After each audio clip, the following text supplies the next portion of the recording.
Mungkin Pak Ustadz salah memahami maksud dari apa yang saya sampaikan. Tetapi yang saya sampaikan itu, yang saya sampaikan adalah keberadaan atau esensi Tuhan itu sesuatu hal yang tidak berawal dan tidak berakhir. Tidak berawal Jadi dan tidak berakhir. Iya. Jadi ini adalah keberadaan sehingga kita tidak bisa menduga atau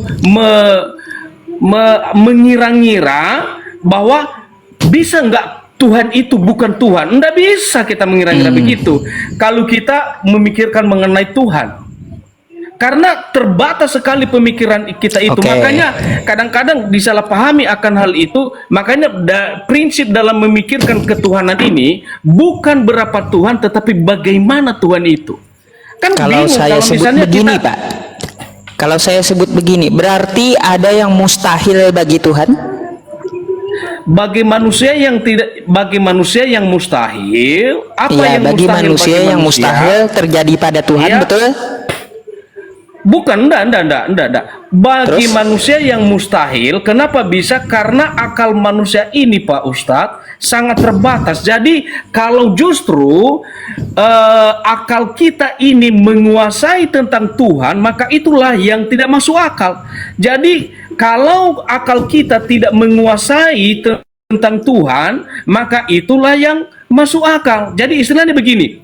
Yang masuk akal itulah yang tidak masuk akal, yang tidak masuk akal itulah yang masuk akal. Masuk akal. Oh, Anda putar-putar itu.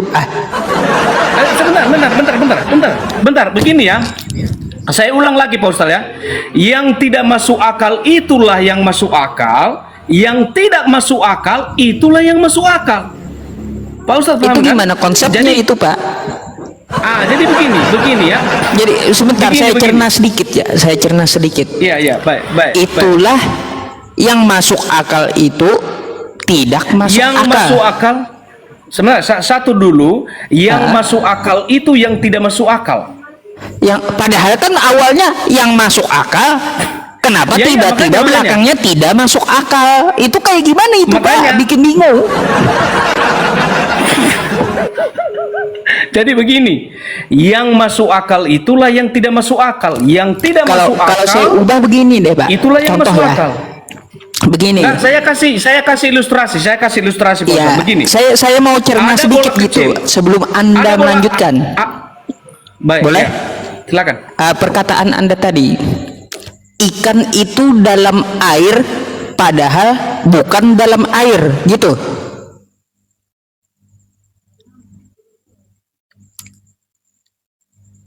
Gitu kah? Halo? Bisa kedengaran Pak Ustadz? Bisa. Suara saya bisa? Saya mau ambil contoh yang lain.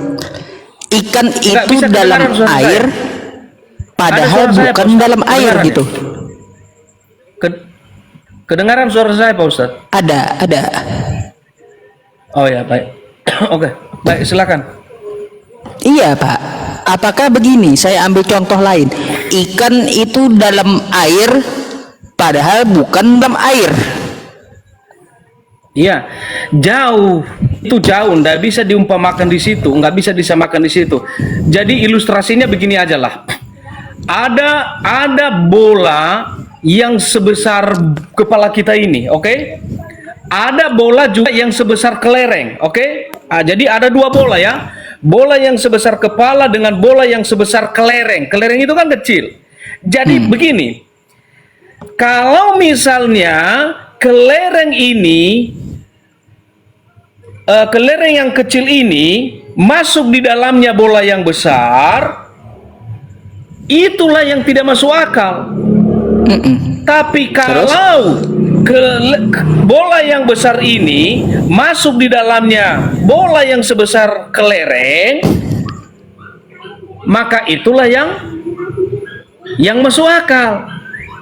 Kenapa di awal tadi? Jadi kalau misalnya, bentar, Bapak salah kalau bola begitu. yang kecil ini, saya bola ngerti. yang kecil ya, ini bola. Oke. Kelereng yang kecil dengan bola yang besar. Ketika bola ini ke kelereng yang kecil, kata Anda tidak masuk akal kan? Mic-nya apa? Mic-nya kenapa? Kenapa? Aduh, gimana? Ini Bisa, ada Pak. satu bola yang kecil, terus bola yang besar. Bola yang besar Iya. ini mustahil masuk ke kelereng ini kan? Betul. Itu yang masuk akal. Ah, ini masuk akal. Nah, Ah, terus yang kecil ini masuk ke bola yang besar. Itu bisa gitu. Masuk akal kalau bola yang kecil, kalau bola Masuk yang ke besar, kecil kan? masuk di dalam bola, itu masuk akal. Nah, Tapi artinya kalau begini, bola yang Pak. kecil, Artinya kalau bola betul yang saja kecil istilah saya memasuki gitu. bola yang besar, memasuki bola yang besar, bola yang kecil memasuki bola yang besar, bola yang tidak masuk akal. Makanya Ya, gini, pikiran ini artinya begini, pikiran Pak. kita ini kan ini sambungannya Pak Ustadz. Jadi pikiran kita ini kan kecil, Allah kan besar. Jadi kalau kita menguasai Allah yang besar dengan pikiran yang kecil, itulah yang tidak masuk akal. Ah, baik. Artinya betul yang saya sarankan kepada Bapak, ada yang tidak masuk akal untuk Tuhan, betul? Jelas dong, jelas. Ah, jelas ya. Artinya dia tidak masuk akal kalau dia tidak masuk akal kalau dia menjadi bukan Tuhan, betul? Betul nggak, Pak? Gini Pak Ustadz, Tidak masuk akal gimana? dia menjadi bukan Tuhan. Kalau tidak masuk akal, bukan berarti dia bukan Tuhan, tetapi ini menyadarkan kita bahwa kita itu tidak mampu memahami Allah yang besar itu. Jadi sejauh mana Allah itu menyatakan dirinya kepada kita, sejauh itu kita mengenal Dia. Baik, saya ambil analogi. Jangankan dulu antara agama yang satu dengan agama yang lain. Antara di dalam kalangan Kristen saja, untuk memahami tentang doktrin Allah, beda-beda pemahamannya. Ada Baik. yang hanya memahami sesederhana, ada yang memahami lebih besar lagi. Jadi Baik, ini begini, adalah Pak, begini. kepercayaan Allah dalam diri kita. Baik, begini. Anda di dalam kamar itu. Bukan, saya di luar nih. Oh, di luar gitu. Anda punya kamar kan? Ada. Ada. Baik. Ketika Anda di kamar Anda lepas celana, itu sesuai nggak tempatnya? Iya loh, nggak apa-apa. Nah, sesuai kan? Bisa kan Anda lepas celana di dalam kamar? Bisa untuk melepaskan celananya di dalam kamar kan? Yang penting nggak ada orang loh, nggak ada orang lain. Iya, artinya kan sesuai gitu tempatnya kan?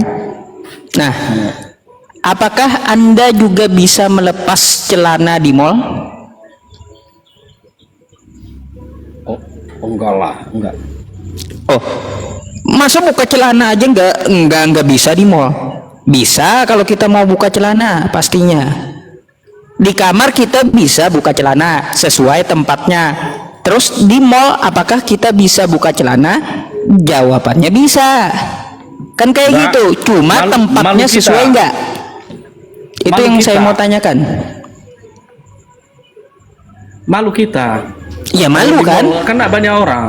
Ya banyak orang artinya tempatnya tidak sesuai kan? Jadi bukan masalah tidak bisa, tetapi tidak mau karena malu orang. Nah betul. Artinya kan lepas celananya bisa baik di kamar atau di mall kan? Kalau di kamar tempatnya sesuai, kalau di mall tempatnya tidak sesuai kan? Kan kayak Ya. gitu. Itu untuk Bapak sendiri. Bagi Anda saja ada yang tidak pantas bagi diri Anda, apalagi dengan Tuhan, Pak.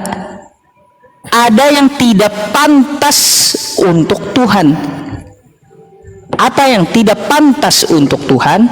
Jelas dia setara dengan makhluk, nggak pantas gitu. Terus dia menjadi manusia, nggak pantas gitu. Untuk Tuhan kayak gitu nggak pantas. Bagi Anda manusia saja ada yang tidak pantas bagi Anda, apalagi bagi Tuhan, kan kayak gitu.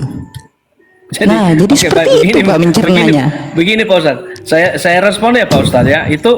Itu apa yang Pak Ustadz sampaikan itu berangkat dari pemikiran Pak Ustadz dengan standar mana yang pantas, mana yang tidak pantas. Itu standar pemikiran kita dalam memahami apa yang kita pahami. Oke. Jadi sekarang standar pemikiran kita dengan standar Tuhan itu tidak boleh disamakan. Ya, itu Jadi pemikiran justru kita terhadap Tuhan, Pak. Iya, makanya sebentar dulu Pak Ustadz. Jadi saya coba mau ada dalam Ulangan 29 ayat 29 ya. Hal-hal yang tersembunyi ialah bagi Tuhan Allah kita, tetapi hal-hal yang dinyatakan ialah bagi kita dan bagi anak-anak kita sampai selama-lamanya. Jadi hal-hal yang tersembunyi ya udah bagi Tuhan. Jadi hal-hal yang Tuhan bukakan bagi saya itu untuk saya.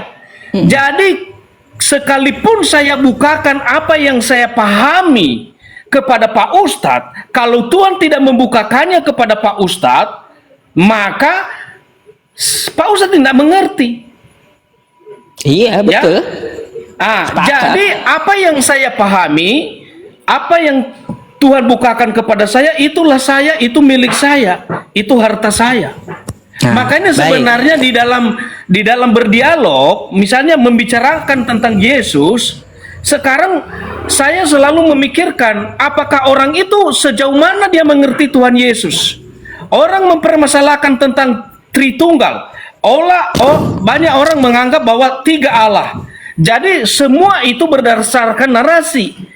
Pertanyaannya, sejauh mana orang itu dibukakan pemahamannya oleh Tuhan sehingga dia mengerti bagaimana Tuhan itu, bagaimana Allah itu, bukan berapa Allah atau berapa Tuhan. Baik. Sehingga dalam diri manusia yang memahaminya tidak pernah bersalah. Dia mendapat damai sejahtera, bahkan dia bisa mengalami apa yang menjadi kuasa dalam kepercayaan itu, karena iman itu berkuasa. Kepercayaan kita kepada Tuhan itu berkuasa. Jadi bukan hanya sebatas kita tampung hanya sebagai ilmu kekayaan kita, ilmu intelektual kita, enggak. Jadi begini Pak, saya mau tanggapi dulu ya. Saya mau tanggapi dulu sesuai dengan Bible Anda sendiri.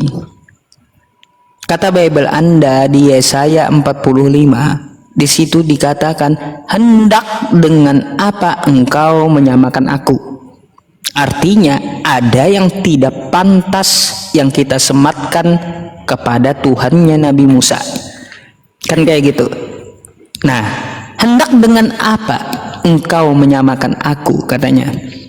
Kalau kita merujuk ke dalam kitab saya, ya, Allahus Somad, Allah tempat bergantung seluruh makhluk.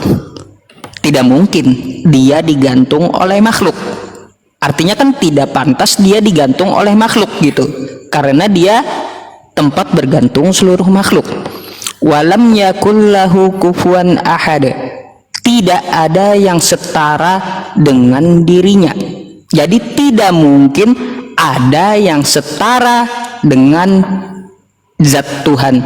Tidak pantas Tuhan itu setara dengan segala sesuatu apapun yang ada pada makhluknya, kan kayak gitu. Nah, maka dari itu saya analogikan kepada Anda tadi. Anda lepas celana di kamar, bisa sesuai tempatnya, sesuai. Terus Anda bisa lepas celana di mall, bisa, tapi tempatnya apakah pantas? Tidak. Bagi manusia saja ada yang tidak pantas, apalagi bagi Tuhan gitu. Tidak pantas Tuhan itu sampai menjadi manusia. Terus ya pantas Tuhan itu dia bisa menjadi bukan Tuhan, gak pantas kayak gitu. Jadi seperti itu yang saya maksud Pak. Maka dari itu letakkan apa yang dikatakan Yesus dengan sebenar-benarnya. Tuhan itu tidak dapat dilihat dan suaranya tidak dapat didengar. Jangan Anda katakan bahwa Tuhan itu datang ke muka bumi, menjelma menjadi manusia. Artinya Anda sendiri yang membuat Tuhan itu tidak pantas gitu loh Pak. Silakan Jadi, oke, baik, ditanggapi. begini Pak, baik, begini Pak Ustadz. Makanya tadi saya sampaikan kepada Bapak Ustadz bahwasannya semua orang bebas berpikir, bebas menyampaikan sesuatu apa yang dia pahami sejauh itu. Jadi sekarang kita tidak bisa mengatur pemahaman yang ada di dalam diri orang lain, apalagi kita mengatur imannya. Contohnya kan, Pak Ustadz mengatakan bahwa Yesus mengatakan dia itu tidak berwujud, Tuhan itu tidak berwujud, ya itu maksudnya kan, bahwa Allah itu tidak bisa terlihat, dan kemudian banyak sekali tadi disampaikan oleh Pak Ustadz. Nah, yang menjadi pertanyaannya adalah sejauh mana Pak Ustadz memahami perkataan itu? Apakah pemahaman Pak Ustadz dengan ayat itu dengan pemahaman saya apakah sama tidak? Berbedalah. Jadi yang memberikan pemahaman itu kepada saya siapa? Sehingga dibukakan kepada saya ketika Tuhan mengatakan demikian. Di manakah dia? Posisinya sebagai apa? Sebagai manusia. Ketika Yesus itu berdoa, dia berdoa dalam kepribadiannya sebagai manusia. Apakah dia bukan Allah? Dia adalah Allah. Apakah Yesus Kristus itu tidak membuktikan bahwa dia adalah Allah? Juga membuktikan siapa manusia yang bisa melakukan apa yang dilakukan oleh Yesus semasa dia di dunia ini? Tidak ada mujizat yang dia perbuat. Semua hal-hal spektakuler yang sudah dia perbuat, tidak ada yang bisa melakukan apa yang dilakukan oleh Allah, oleh Yesus Kristus sendiri. Jadi semua itu ya, sejauh mana kita memahami. Dulu saya tidak seperti begini pemahaman saya di dalam kebenaran Alkitab. Jangankan orang lain yang tidak mempercayai Alkitab, kok bisa-bisanya dia menjelaskan apa yang dia tidak percayai. Yesus Kristus dia tidak percayai sebagai Tuhan, sebagai Allah, lalu dia menjelaskan itu. Itu sesuatu hal yang sangat tidak mustahil juga. Tetapi kalau kemudian seseorang itu menjelaskan apa yang dia imani, justru itulah hal-hal yang benar. Yang penting dia menjelaskan, pertama, itu membawa hidupnya damai sejahtera, ada sukacita dalam hidupnya, ada pengharapan dalam hidupnya.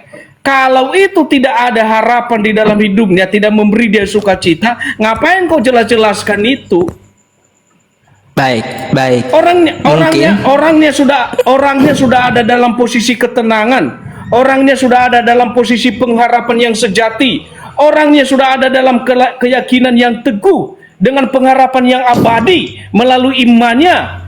Lalu kenapa orang pusing di sana? Baik. Jadi begini, Pak. Saya tanggapi tentang masalah itu. Seseorang itu menjelaskan. Sampaikan aja dulu Pak Ustadz, saya ke belakang sebentar ya. Saya ke belakang. Silakan dulu ke belakang. Mungkin Bapak mau closing biar bisa gantian juga sama yang lain gitu. Jadi ya teman-teman, saya mau menyampaikan sesuatu. Boleh. Oke. Mungkin akan saya kasih waktu untuk closing, cuma diturunkan Pak like lah. Jadi begini ya, begini penyampaian saya kepada Bapak tersebut. Seseorang itu menjelaskan yang tidak diimani kata Bapaknya. Bukan kawan-kawan. Seseorang itu menjelaskan apa yang telah dia pelajari. Ya, bukan telah dia imani, bukan. Bagaimana dia bisa menjelaskan kalau dia tidak mempelajari? Nggak bakalan bisa. Setelah dipelajari itu, baru dia imani. Artinya harus pakai akal dulu gitu. Ya kan? Jadi nggak betul kalau seseorang itu menjelaskan apa yang ia imani. Salah. Seseorang itu menjelaskan apa yang telah dia pelajari. Seorang guru bisa mengajar, pasti guru itu belajar dulu gitu. Gitu secara teori. Nah, maka dari itu pakai akal gitu ya. Ini apa sih perempuan? Oh, baru jam 10 ya. Baiklah. Siapa pula ini?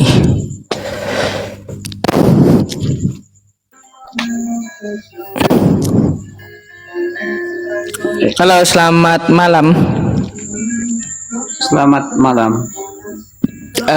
Kristen Islam bang? Oke, Kristen atau Islam? gimana Pak Ustadz? Saya Kristen Pak Ustadz. Kristen. Silakan. Anda mau bertanya atau mau ditanya atau mau bahas judul ya? Silakan. Saya ditanya aja Pak Ustadz. Ditanya aja, ditanya. Oh, ditanya.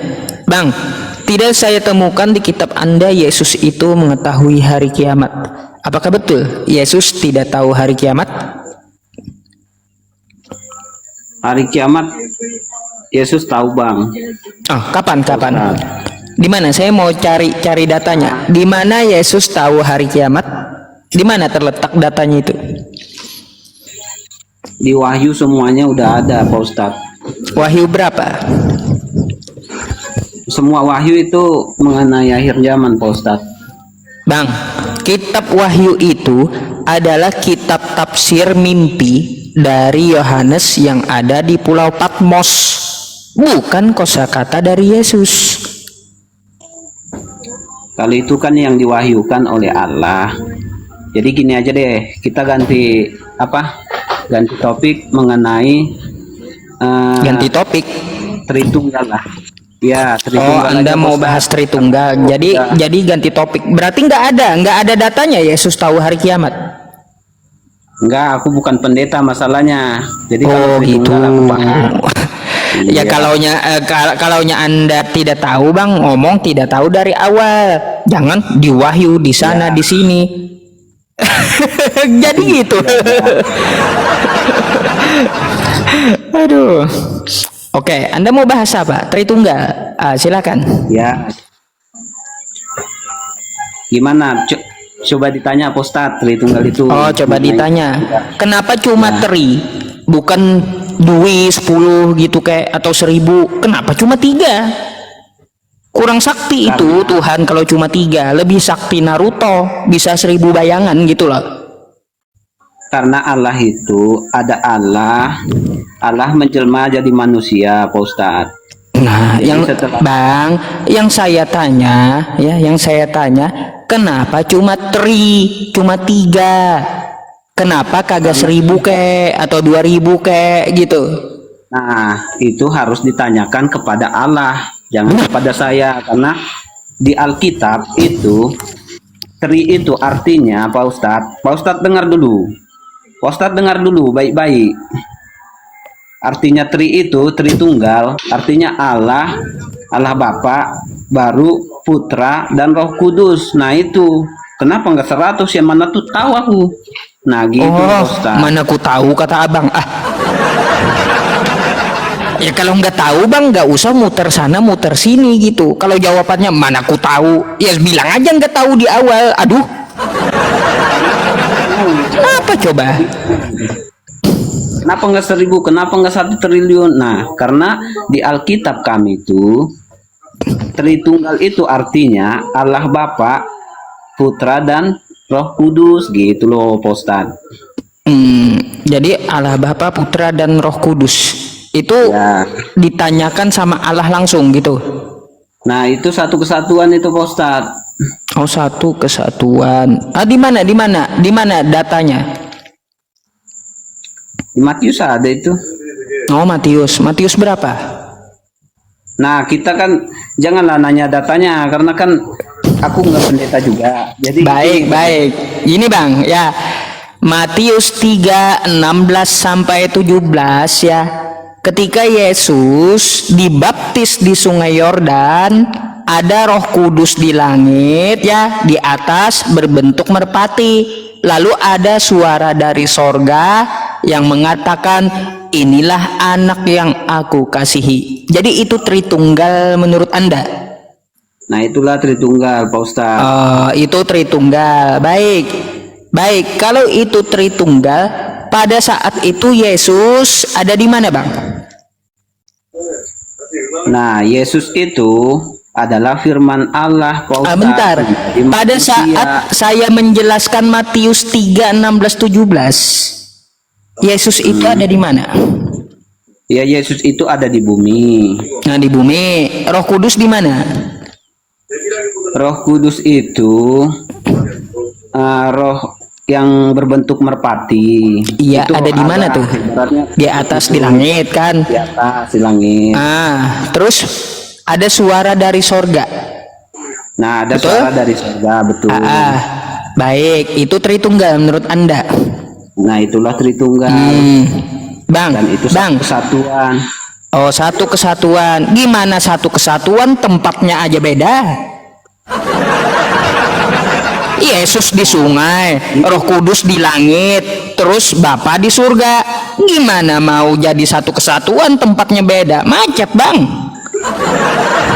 Nah, Gimana dia kan coba? Allah, Bang. Dia kan Allah ya. Nah, bentar dulu, biar orang paham. Yesus pada saat itu Dia kan ada di Allah. mana? Jadi Di sungai, betul? di bumi, di bumi. Di bumi. Habis itu ada Roh Kudus. Mana nih mic-nya, Bang? Buka mic-nya, Bang. Makan. Oke dah. Nah, ada Roh Kudus juga kan? Ya, di langit. Terus ada Bapa di sorga, betul? Ya, betul. Itu ada berapa biji Tuhannya, Bang? Betul. Nah, itu satu kesatuan, Ustadz. Satu kesatuan. Satu kesatuan. Yang saya tanyakan, Yesus di sungai, Roh Kudus di langit, Bapa di sorga. Itu ada berapa biji itu? Makanya gini, biar aku jelasin Pak Ustadz dulu ya. Jelasin, Tahan coba. dulu, Pak Ustadz. Nah, itu satu kesatuan, satu di langit, satu di surga, satu di langit. Bentar satu sebelum di Anda bumi. menjelaskan satu kesatuan sama saya. Itu gimana caranya menyatukan tempat yang berbeda-beda? Kalau satu kesatuan itu kayak biasanya kan Kristen ini dia menerjemahkan masalah Tritunggal itu, oh kamu kan ada ruh tuh, kamu ada jasad, ada juga jiwa, kan di satu tempat dalam tubuh. Itu gimana ceritanya? Yesus di sungai, Roh Kudus di langit, Bapa di sorga, tempatnya beda-beda. Itu kayak gimana menyatukan yang beda-beda tempat? Coba silakan. Pak Ustadz pernah nonton Naruto, Pak Ustadz? Apa? Pak Ustadz pernah nonton Naruto? Oh, Naruto. Tuh banyak tuh yang hobi Naruto di bawah tuh. Naruto. Iya, banyak yang hobi Naruto di bawah, Bang. Naruto berapa? Ada berapa asli Naruto? Hah? Oh, Naruto yang asli jadi berapa? Anda mau bilang Tuhan Anda kayak Naruto gitu? Macam dongeng aja. Aduh, abang. Nanya saya, apakah Anda suka nonton Naruto? Apakah tahu Naruto? Ya kan kalau anak-anak guru 1000 bayangan kata anak-anak tuh ya. Oh, Naruto bisa jadi 1000. Terus Tuhan kau kenapa cuma 3? Nah, Naruto jadi 1000 di satu tempat gitu. Ibaratnya tuh ya Naruto berubah 1000 bayangan. Di satu tempat di padang pasir atau di satu tempat di air gitu. Naruto aja berubah jadi 1000 di satu tempat. Ini kayak gimana? Yesus di sungai, Roh Kudus di langit, Bapa di sorga. Tempatnya beda-beda dibilang satu. Aduh. Macet kalau kayak gitu. Udah dibilang juga tempatnya itu beda loh.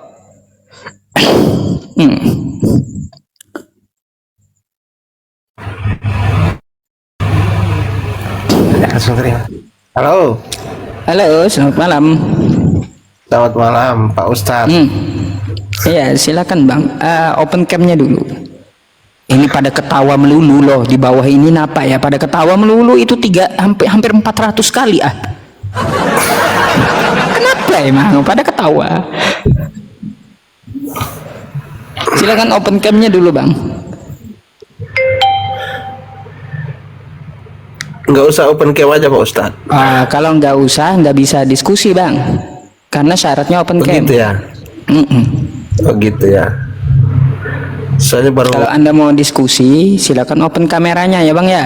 Nah, itu kan dikeluarkan moderator kan, kayak gitu. Masih banyak pasien kita ini, Bapak Ibu semuanya. Perasaan saya lama banget udah live streaming. Rupanya baru jam 10:16. Perasaan dari tadi lama banget. Malam. Malam. Anda Kristen? Iya, Kristen bang. Coba dibuka dulu kameranya.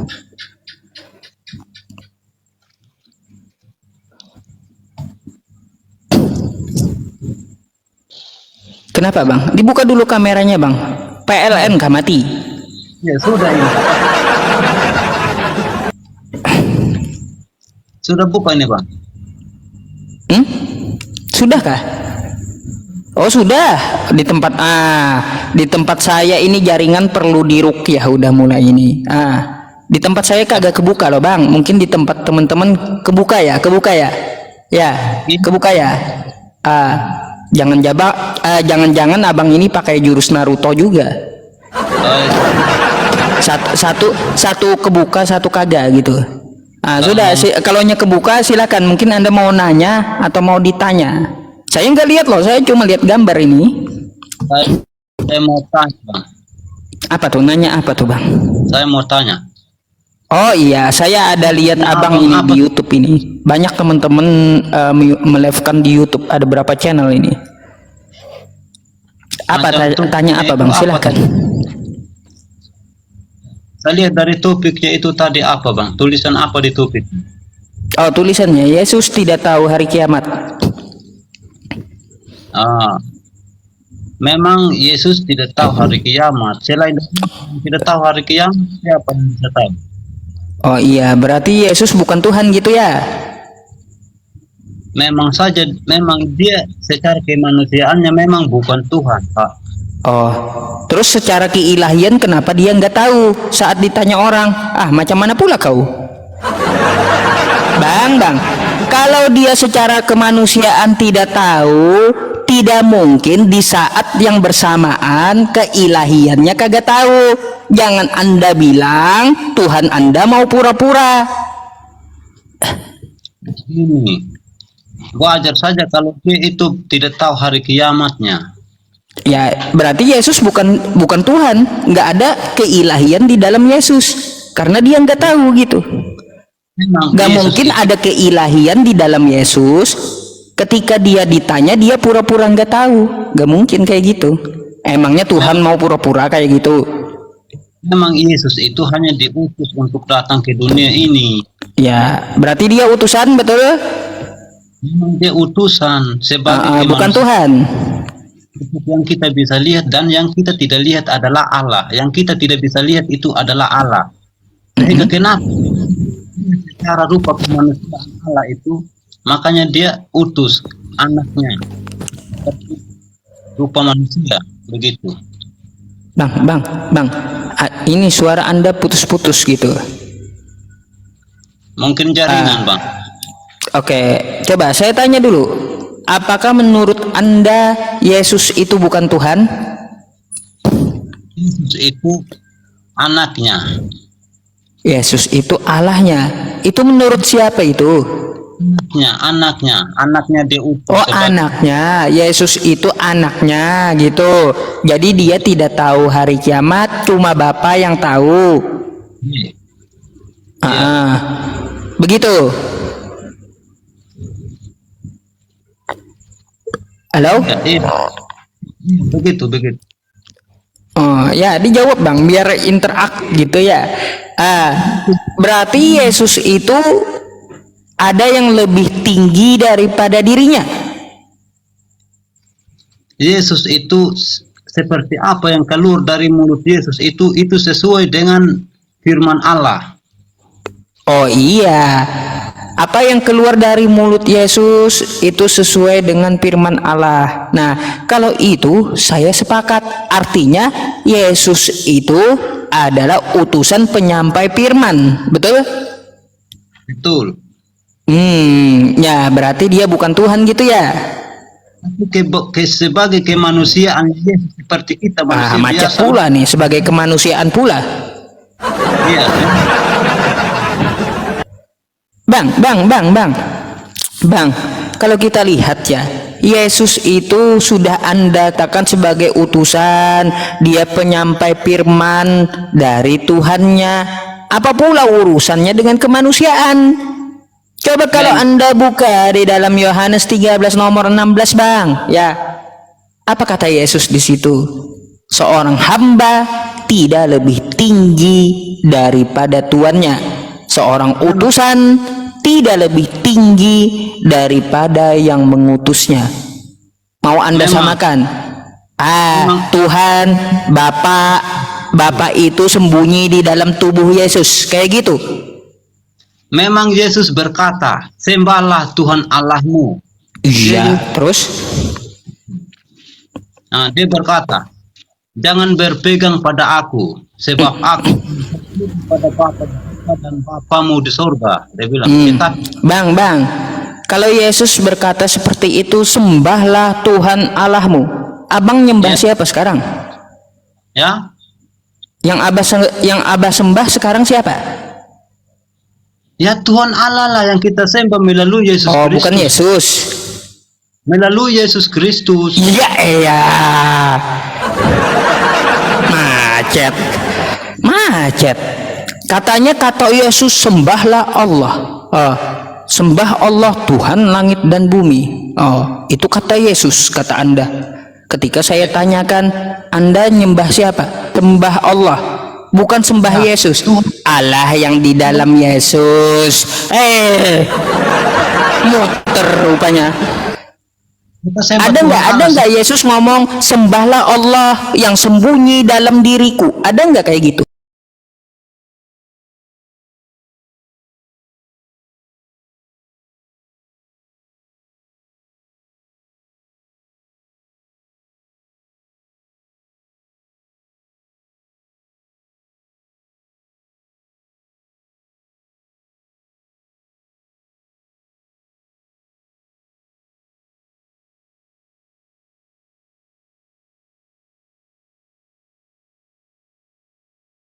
Tidak lebih tinggi daripada tuannya, artinya ada dua eksistensi yang berbeda.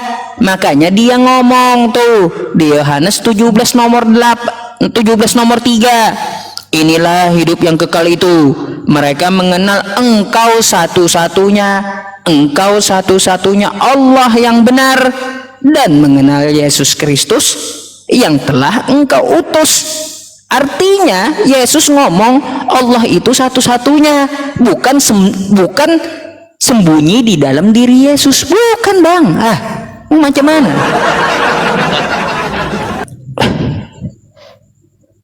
Iya, memang satu-satunya Allah. Tapi Allah itu kita tidak pernah lihat dia seperti apa, kan? Ya, kata Yesus memang tidak pernah dilihat, suaranya pun tidak dapat didengar. Yohanes 5 nomor 37. Musa saja dia bisa berhadapan dengan dengar suaranya Allah bercahaya, tetapi tidak. Kau dibantah kitab Nabi Musa pula ntar. Ketika Nabi Musa minta diperlihatkan Tuhan di Keluaran 33 nomor 20, apa kata Tuhannya Nabi Musa? Lagi firmannya, engkau tidak akan dapat melihat wajah Tuhan, tidak akan melihat wajah Allah. Kalau ada yang melihat, maka orangnya akan koit. Gitu. Cara kemanusiaannya dia dengan cahaya itu melalui Yesus Kristus. Melalui Yesus Kristus. Aduh. Jadi Anda mau bilang Tuhannya Nabi Musa sembunyi dalam jasadnya Yesus gitu, biar bisa kelihatan. Gitu maunya.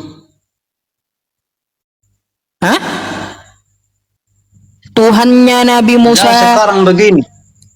Tuhannya Nabi Musa yang Sekarang tidak dapat dilihat.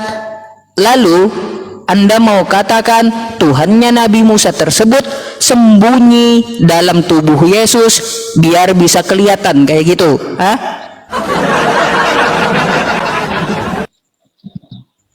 Belum Kayak gitu Tuhan maunya. Yesus itu apa? Apa kau bisa tahu cahaya? Cahaya apa? Apanya, Bang? Seperti apa cahaya itu? Apanya?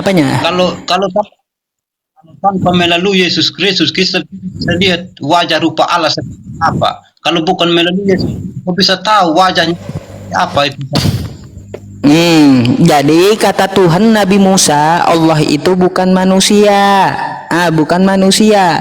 Artinya ya, mustahil Tuhannya Nabi Musa itu menjadi manusia. Mau macam mana? Sedangkan Musa saja itu dia masih penguasa dari Yesus, bukan dari Musa langsung. Maksudnya gimana? Musa penguasanya Yesus. Itu Musa gimana? saja. Musa penguasanya Yesus. Musa bukan dari dia sendiri, dari Yesus juga, makanya Musa ada kuasa itu. Oh, di mana Yesus mengutus Nabi Musa? Mana dalilnya? Mana dalilnya? Kata Yesus, aku mengutus Musa. Mana? Itu Musa. Kamu sembah Musa kan? Macet. Mana dalilnya? Yesus mengutus Musa. Mana? Tidak, tanpa melalui Yesus itu Musa juga itu dapat penguasa dari mana? Dari Allah juga kan? Nabi Musa mendapat kekuatan dari Tuhannya. Dari Tuhannya. Siapa yang berkuasa atas Nabi Musa? Coba kau buka tuh ya. Coba kau buka di kitabnya Nabi Musa. Gak usah jauh-jauh deh. Di Keluaran itu aja. Siapa yang berkuasa atas Nabi Musa? Tuhan semesta alam. Jadi jangan kau bilang ya Tuhannya Nabi Musa yang kagak kelihatan sembunyi di balik badan Yesus. Kagak ada kayak gitu, error kawan.